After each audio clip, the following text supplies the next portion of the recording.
Если прочитать официальную историю образования и строительства Венеции, то появляется много вопросов. К примеру, как историки смогли так точно установить дату основания Венеции – 25 марта 421 года? О событиях столетней давности нет точной информации. То одна трактовка событий всплывает, то другая. А тут такая точность. Историки пишут, что жители прибрежных районов, спасаясь бегством от нашествия готов, поселились на пустынных островах болотистого побережья. Только не путайте, не от этих готов, а от других.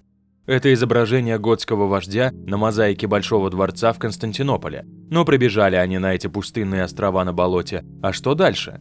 Все необходимое для строительства находится на материке. Попросить готов не трогать их, пока они будут таскать лес на постройке. Первыми переселенцами были в основном рыбаки и охотники, которые, в принципе, всегда могли прокормиться.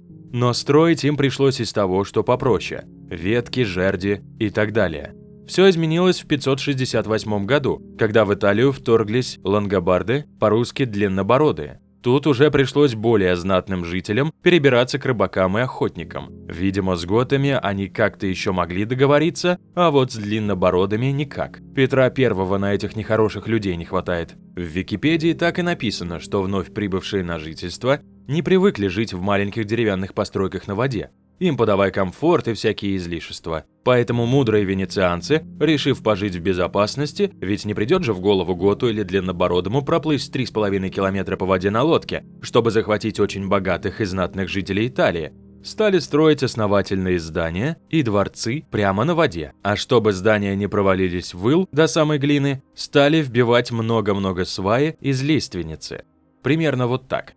Вы видели, как сейчас забивают сваи? Общее на этих изображениях только количество участников. Вы верите, что 8-метровую лиственницу можно вдвоем без помощи техники заколотить на такую глубину? Понятно, что ил не очень плотный, но в том и затея, чтобы свая зашла как можно глубже и уперлась, а лучше вошла в твердый слой почвы. Тогда будет обеспечена ее вертикальная устойчивость. Кстати, на строительство собора было использовано 1 000 000 лиственниц, причем 100 000 из них были забиты в качестве свай. И как огромная масса собора Святого Марка не удавила все 100 000 лиственниц в слой глины, который находится под илом. Ведь твердого слоя почвы, как написано в официальной литературе, там нет. И это только для собора. Сколько стволов лиственницы было доставлено в Венецию на все постройки? Есть две версии, которые поясняют, откуда привезли эти стволы. По первой – это Альпы, то есть 700 километров. А по второй – лиственницу везли из Перми, 4000 километров. 700, конечно, меньше, чем 4000, но от этого не легче. Вы когда-нибудь видели, как едет лесовоз, нагруженный 20-30 стволами свежеспиленного дерева? От этого давления на грунт гул расходится. А какой техникой этот лесовоз волокут? Теперь представим заготовку, а потом и доставку такого количества кругляка на такое расстояние в отсутствие подходящих дорог и специальной техники. Историкам проще: спилил лиственницу в любое время года, погрузил на лошадку и повез. Сколько телега сможет выдержать стволов и не развалиться? Про бедную лошадку лучше не вспоминать. Наверное, на всей протяженности дороги от Перми до Венеции все усыпано конскими костями. Вы думаете, что это все? Да, на сваи, как говорят историки, пошла лиственница в основном из Перми, из-за ее лучшего качества. Но сами постройки строили из истрийского камня, который добывали на полуострове Истрия, Хорватия, так как он лучше всего поддавался обработке и был более устойчив к атмосферным явлениям. Это еще 250 километров по суше или около 110 по воде. Да, венецианцы не искали легких путей. Считается, что стволы лиственницы, погруженные в ил, окаменели без доступа кислорода. Этим объясняют долговечность и прочность такого фундамента. Те лиственницы, которым не повезло, теперь выглядят вот так. Подведем первые итоги. Группа людей, находящаяся в самоизоляции на небольших островах болотистой лагуны, смогла организовать доставку огромного количества леса-кругляка с территорий, которые отстоят от них на очень больших расстояниях. При этом они как-то уговорили жителей этих территорий пожить какое-то время без леса. Доставка таких объемов леса велась неизвестными способами, по крайней мере, описания этого процесса нет. Кто занимался заготовкой и погрузкой леса, а самое главное, кто все это оплачивал, неизвестно. Добыча и доставка строительного камня с каменоломен полуострова Истрия на плоскодонных лодках, как пишут историки, тоже не освещена в рукописях. Вообще, в официальной истории Венеции все очень подробно описано, кто и с кем более 1500 лет назад воевал, кто с кем дружил, есть все имена и фамилии, описаны даже незначительные детали, но что касается постройки зданий и дворцов, то нет ни чертежей, ни планов. Строители строили, как бог на душу положит. Есть только рисованные картинки, вроде двух мужиков с колотушкой, да нарисованные схемы, где на вбитых в ил стволах спокойно стоят огромные здания. Есть, конечно, и такие фото. Но тут не указано, что это и как это использовали. То ли откопали старый фундамент, то ли строят новый. Да и глубина земляных работ достаточно большая. А ведь везде описывается технология постройки зданий в воде. А если все гораздо проще? Построили люди красивый каменный город на берегу Адриатики, при этом не мучились с забиванием свай из дерева, а просто ставили свои постройки на крепкие фундаменты из камня. Все указывает на то, что технологии строительства у них были на высоте, и с доставкой материалов не было никаких проблем. А то какая-то несуразица выходит. Как красивейшие соборы строить, то у них технологии есть, причем не все из них нам знакомы.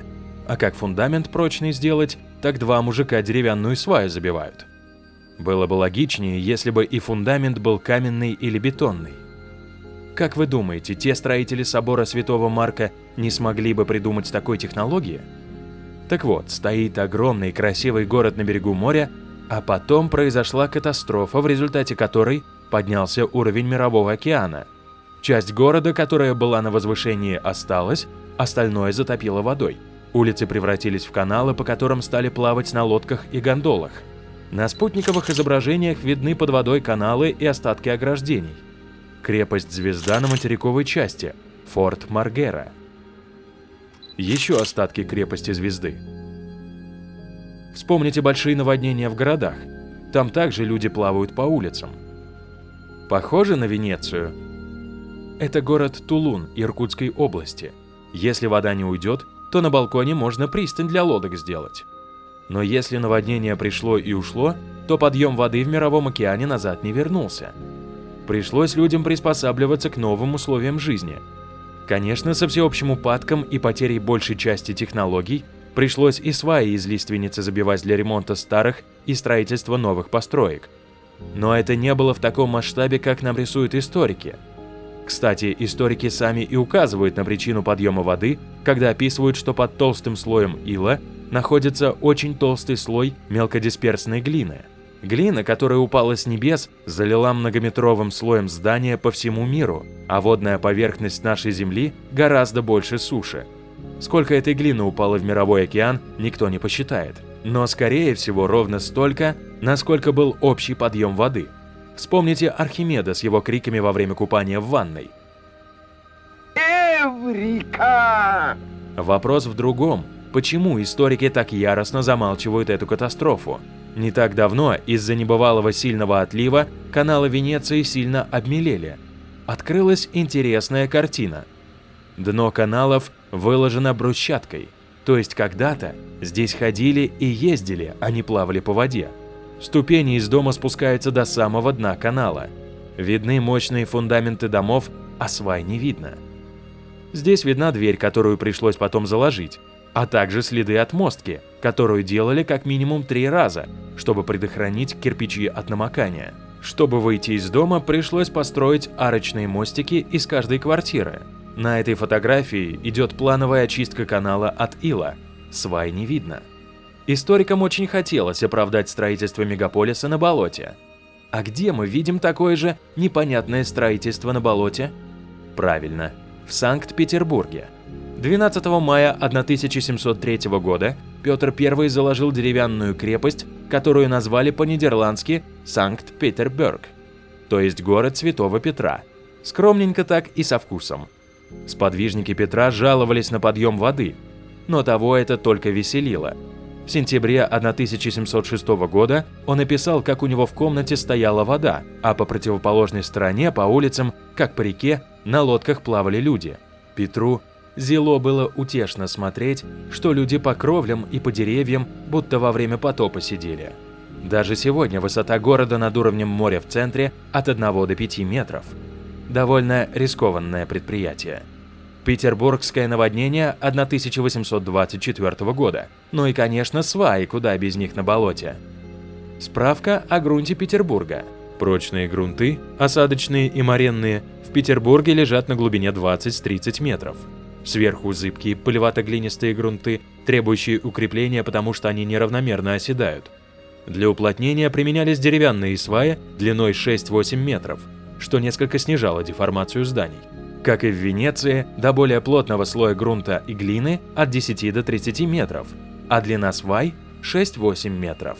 Ставь любую многоэтажку сверху и смотри, как она качаться будет. Кстати, как вы думаете, по какой причине здания в Петербурге и Венеции так похожи?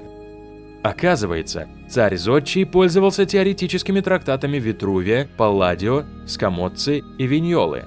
Все сплошь итальянцы. А вы, наверное, подумали, что эти два города построил один народ. Во время раскопок на Дворцовой площади под слоем асфальта на глубине 1,5 метра глинистого грунта обнаружили еще одну мостовую.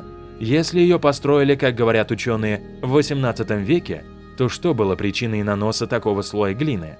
В нашей стране таких засыпанных мостовых полно. Это в Омске, а это в Новосибирске. Заметьте, сколько слоев пришлось класть, чтобы эта грязь дошла до твердой поверхности и остановилась. Хорошо видно, насколько была засыпана планета по раскопкам Московского политехнического института. Конечно, сразу это объясняют просадкой здания и культурным слоем, но такие объяснения уже давно улыбку не вызывают. Хоть бы какой-то эксперимент провели на макете, чтобы доказать нам свою теорию. Хотелось бы воочию убедиться, как здоровенное здание целиком просаживается в грунте на пару этажей и при этом даже не трескается. Можно еще вспомнить Амстердам с его каналами. Здесь, как и в Венеции, у людей их канализация плавает под окнами, а после купания в каналах им советуют поставить прививку от столбняка не из-за того, что они так спланировали. Была у них канализация, просто ее затопило во время подъема воды. А историки выкручиваются как могут, придумывая невероятные истории, только чтобы скрыть сам факт катастрофы. Зачем им это? Всем удачи!